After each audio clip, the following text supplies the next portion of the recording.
নমস্কাৰ সকলোকে পুনৰবাৰ স্বাগতম জনালো যিসকল ছাত্ৰ ছাত্ৰীয়ে ডিএলএড কৰিম বুলি ভাবি আছে সেই সকল ছাত্ৰ ছাত্ৰীৰ বাবে ভাল খবৰ ডিএলএড যদি তোমালোকে কৰিব খোজা তেতিয়া হলে হায়াৰ সেকেন্ডাৰী পাছ কৰিলে তোমালোকে ডিএলএড কৰিব পাৰা আৰু ডিএলএড এনে এটা কোৰ্স হয় যেটো কোৰ্স কৰাৰ পাছত তোমালোকে এটা চাকৰি পোৱাটো প্ৰায় নিশ্চিতৰ দৰে হয় টিচিংক যিসকল ছাত্ৰ ছাত্ৰীয়ে কেৰিয়াৰ হিচাপে ল'ব খোজা সেই সকল ছাত্ৰ ছাত্ৰীৰ বাবে ডিএলএড কৰাটো অতি গুৰুত্বপূৰ্ণ হয় ডিএলএডত যদি তোমালোকে এডমিশন লবলৈ হয় তেতিয়া হলে প্ৰি এন্ট্ৰি টেষ্ট যেটো পেট বুলি কোৱা হয় পেট দিব লাগিব এটা পেট 2025 ৰ বাবে নোটিফিকেশন জাৰি কৰা হৈছে এখন হল notification online application are hereby invited from eligible candidates who are permanent resident of Assam to appear in the pre-entrance test 2025 for admission into 2-year diploma in elementary education course. The course will be conducted in the NCTE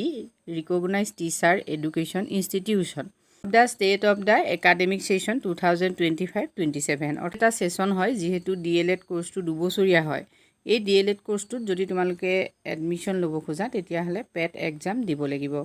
এটা minimum educational qualification কি হ'ব সোৱা minimum educational qualification the candidates must have passed higher secondary 10+2 from recognized board council with at least 50% marks in aggregate excluding marks secured in the optional extra fourth subject এতিয়া তোমালোকে যদি এই পৰীক্ষাটোৰ বাবে আবেদন কৰিব বিচাৰা তেতিয়া হলে হায়াৰ সেকেন্ডাৰীত এগ্ৰিগেট মাৰ্কস 50% লাগিব কিন্তু ইয়াত যিবিলাক আমাৰ অপচনেল সাবজেক্ট থাকে বা যেটো আমাৰ ফোৰ্থ সাবজেক্ট থাকে হায়াৰ সেকেন্ডাৰীত সেই সাবজেক্টটো মাৰ্কসটো ইয়াত ভৰাব নালাগে আৰু যদি তোমালোক এসসি এসটি প্লেইন বা এসটি হিলস ক্যাটাগৰীৰ হয় তেতিয়ালে 5% মাৰ্কস ৰিল্যাক্সেশন থাকিব মানে 45% হলে তোমালকে আবেদন কৰিব পাৰিবা এজ হল candidate must not be less then 18 years and not more than 34 years অৰ্থাৎ 2025 চনৰ 1 জুলাই ভিতৰত ক্যান্ডিডেটৰ বয়স 18 ৰ পৰা 34 বছৰৰ ভিতৰত হ'ব লাগিব আৰু SC ST plain ST hills category ষ্টুডেন্টৰ বাবে ইয়াত 2 বছৰ ৰিল্যাক্সেশন থাকিব মানে 20 বছৰ মিনিমাম তোমালকৰ যদি হয় এসসি এসটি প্লেইন হিলসৰ তেতিয়া হলো তোমালোকে আবেদন কৰিব পাৰিবা আৰু 36 হলেও আবেদন কৰিব পাৰিবা ৰিজাৰ্ভেশন সোৱা reservation of seat for the candidates belonging to reserved categories including OBC, MOBC, SC, ST plain, ST hills, person with disability, EWS will be as per reservation policy. মানে ইয়াত সিট ৰিজাৰ্ভেশনো থাকিব সকলোৰে বাবে ইয়াত সিট ৰিজাৰ্ভেশন থাকিব কেনেকৈ apply কৰিবা সোৱা যদি তোমালোকে এপ্লাই কৰিব বিচাৰা তেতিয়া হলে https://certpet.co.in এটো ওয়েবসাইটত গৈ তোমালোকে এপ্লাই কৰিব লাগিব এপ্লিকেশন ফিজ হল 600 বা এটা ওয়েবসাইটৰ পৰা তোমালোকে এডমিট কাৰ্ড ডাউনলোড কৰি ল'ব পাৰিবা এতিয়া ভেনু কোড হ'ব সোৱা মানে প্ৰি এন্ট্ৰি টেষ্ট তোমালোকৰ কোড হ'ব হেতু সম্পৰ্কটো জানি লোৱা বিশেষকৈ যেটো ডিস্ট্ৰিক্ট তোমালোকে সিলেক্ট কৰা সেই ডিস্ট্ৰিক্টতে এই পৰীক্ষাটো হ'ব